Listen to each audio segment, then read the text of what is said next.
High FM, 101.9 megahertz of life.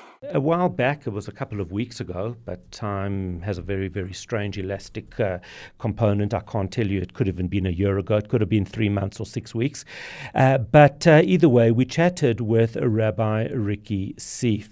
They contacted us to come into studio and to talk about some allegations that had emerged about sexual abuse back in the 1980s. We had the conversation here in studio with Rabbi Ricky Seeff. A lot of you then downloaded the podcast, listened to that. Some of you came back to us, and we were wondering what the update has been, or if there is any update and progress on this difficult subject. Joining us this morning, Rabbi Ricky Seeff, General Director of the South African Jewish Board of Education. A very good morning. I'm hoping you're well.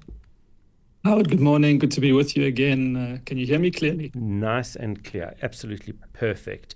So when last we spoke, it really was at the beginning of the process. And one of the reasons you wanted to chat to us is that you wanted people to be aware of it and also to know about it in case there were other cases, and if there were there was information that would come that people could report, come back to you on to really further or broaden that investigation. Take us through what's happened since then.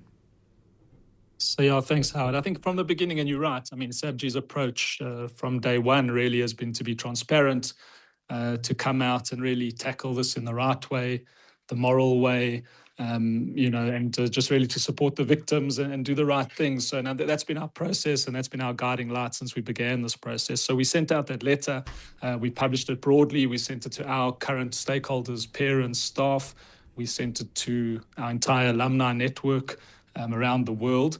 And the response was, I think, very encouraging. I think people supported the board's stance and really have been very supportive throughout. Subsequent to the letter going out in relation to the abuse case that we actually dealt with, we got a number of other complainants who came through, also affected, other victims by the same abuser. And it's really been quite a difficult and long process. SABG's met individually with each of these victims, sometimes on multiple occasions, multiple conversations, getting affidavits. It's really been quite a difficult emotional process. Obviously, for the victims, it's a very traumatic thing coming forward. Many of these individuals had not spoken about this case in 40 years. So very traumatic for them to kind of reawaken this thing. And for SABG as well, difficult dealing with it and really trying to hold the space of being practical and moving it forward as well as being empathetic. It's been a trying couple of weeks. So in terms of the investigation itself, have more people come forward? So like I say, there have been other victims who come forward. The criminal case is almost an independent process which is underway, and unfortunately that's not in our hands. That's in the hands of the local authorities. But other victims have come forward to SABG. And what we've done since then is with the victims, we've met with the other victims who've come forward. We've offered them actually psychosocial support for those who want it. And we've recently we put out a letter yesterday that SABG's actually launched an internal investigation with an independent forensic abuse specialist who's going to be really trying to dig back into the 80s and see what happened and really just dig into this case. So we're really throwing everything we can at this case.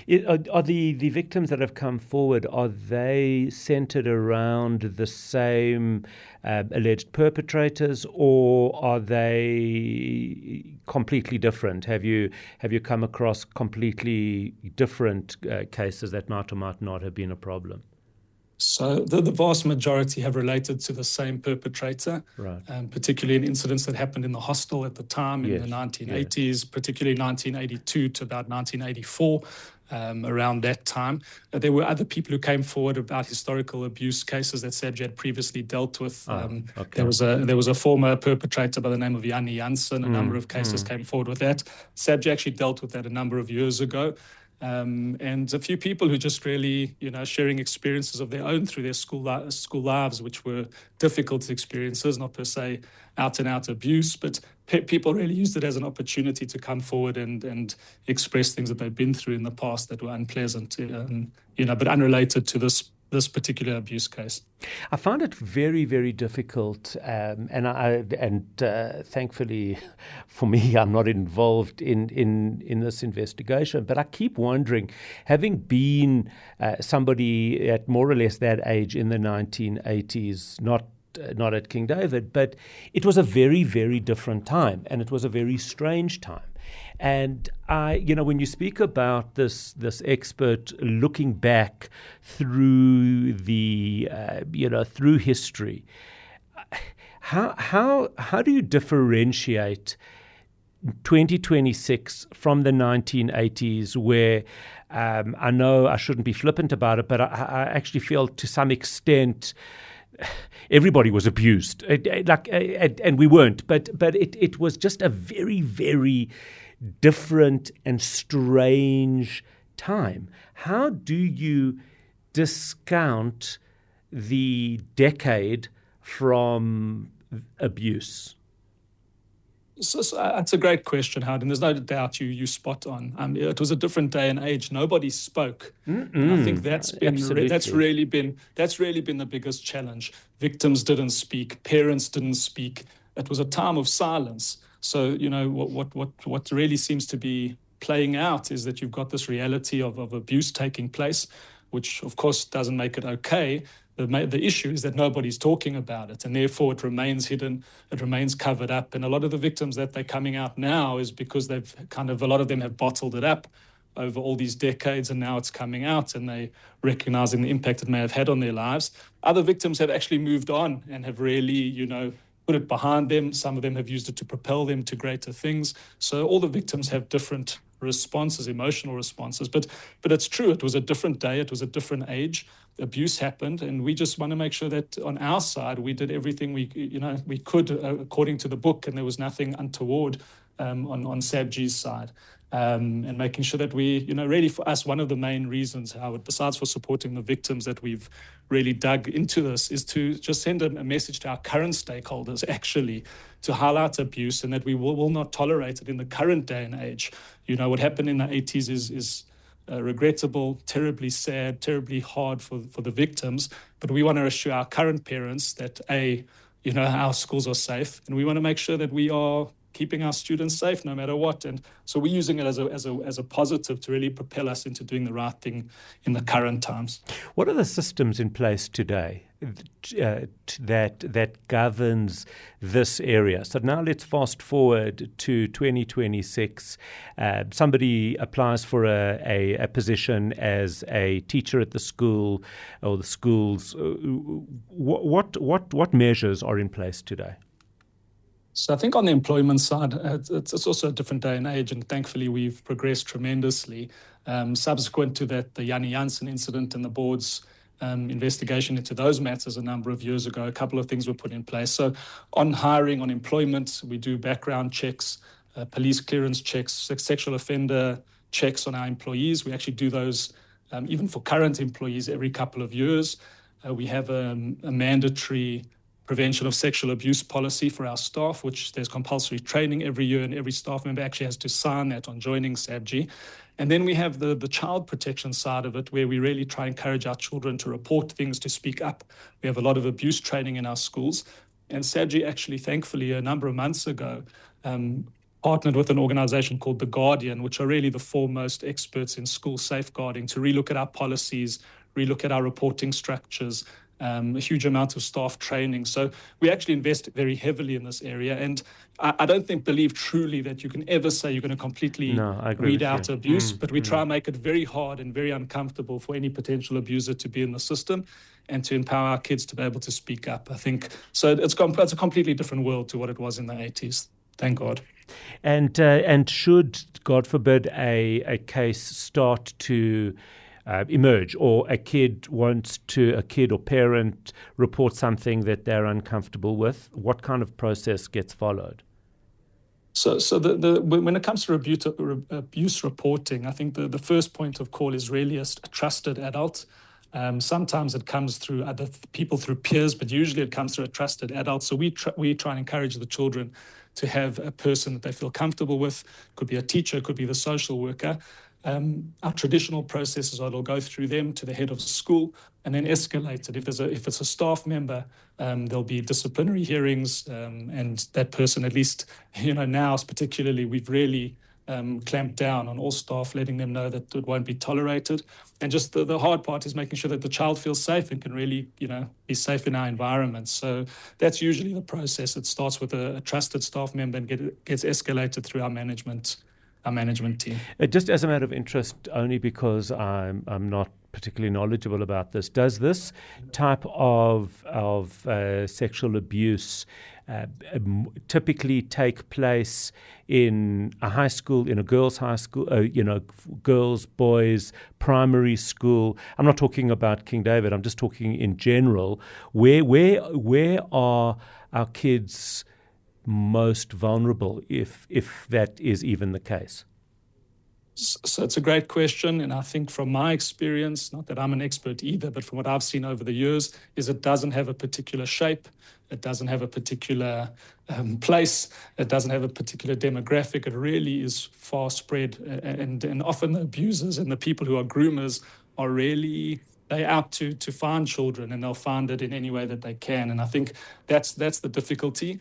I think the one commonality often, Howard, is it's a trusted person. Very often it's a person who is trusted, who is charismatic, who likes the child, who puts a lot of effort into the child and builds up a relationship of trust. And therefore the children are often confused as to how to deal with this, because this is a trusted person, and they go through a huge range of emotion, trying to grapple with what's happening to them. And that's because it comes from usually a trusted place. And we find that even when it's abuse within a family, it could be it's a cousin, it's a sibling, it's somebody in a family who's abusing another family member, a child. It's usually a trusted person, and that's what often creates such emotional turmoil within the victims. Yeah, because it's very, very much about the perpetrator, and the one thing that I have understood as well, and I just want to know if that's been your experience as well, is that it is normally vulnerable kids that are vulnerable for one reason or another. There does seem to be a pattern like that, although I don't think it's entirely limited to that. It really could be anybody, but it is often a child who's vulnerable, a child who low self-esteem, a child who's going through difficulties at home is often a softer target. I think in this particular case, the sadness was that many of these victims were students in the hostel. So children away from home, living away from their families, and unfortunately really was a terrible situation of a perpetrator who was a groomer, taking advantage of boys in the hostel environment. As unpleasant and as difficult as this is to manage and to navigate, are you comfortable with the process? Is there anything that you are less happy with? Or is this going as best as it could? So I must say, Howard, I think it's been challenging, far more challenging than I anticipated. But I really believe SABG is throwing everything at this from a resource point of view, from a timing point of view. We really are. I don't think organization, we could be doing more. This was an incident that happened 44 years ago. And we really are just investing so much time and effort and making sure we're doing right by these victims, being as empathetic as we possibly can. And, I think we're really doing the best we can. I think there's an element of tremendous appreciation from many of the victims for how we're dealing with it and how transparent we're being. There obviously are victims who are, not as happy and really are looking for quick turnaround times and for things to be far quicker than they have been. But I suppose that's just the way this situation goes with the heightened emotions. But as long as SABG, we feel we're doing the right thing, we really are investing tremendous amount of time and effort and financial resources into this. So, we can put our heads on our pillows at night and know that we're doing the right thing. Well, I'm going to get really shouted at for this insensitive comment, and I just hope that, none of my family are listening because they'll shout first. But the reality is, how can you expect a quick turnaround time if you've waited 44 years? Yeah, fair comment. Okay, Fair comment, but I don't expect you to answer that. We try nonetheless. We're trying as best as we can. We really are. And I don't I just doubt hope it. that it's a good outcome for the victims and for us. Yeah, and that's really the goal, is to try and just address the past as best as you can. And I have no doubt that it's absolutely perfection here is just not an option. It's a set of circumstances that happen that is terrible, horrific, all of these terrible things, but it's and you can never go back and relive that. It's just a matter of doing it, I guess, in a way possible. And as you said, sending a message to the families today of children at the school, to teachers, to parents, that this is just simply not something that will be tolerated. Yeah, exactly. Before I let you go, message to parents, to children, to people who might still have not come forward. Your message to them.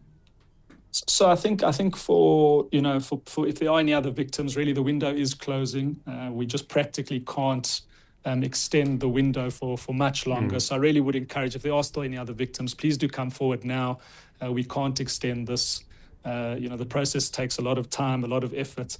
It really will become difficult if victims continue to come forward in perpetuity. So I really would like to encourage everyone to come forward now, if they can and if they wish to. But also want to send a message to our current parents and the community at large, Howard, if I may, that I think really it's important to look for signs in children and the people you love. To really keep your finger on the pulse. If there's any behaviors that change or things that make you concerned, don't turn a blind eye. It's important that we're all very vigilant around the area of abuse and don't take it lightly. Of course, not every time a child is sad or a person in the family is sad, they're being abused. But if there's a worrying pattern, of course, and if there's anything that really makes a parent or a teacher concerned about a child, rather do something about it than turn a blind eye. Absolutely. That is Rabbi Ricky Seeff talking to us about the investigation, the South African Jewish Board of Education, and encouraging people to come forward. That window will close. So if you want to do so, now is the time.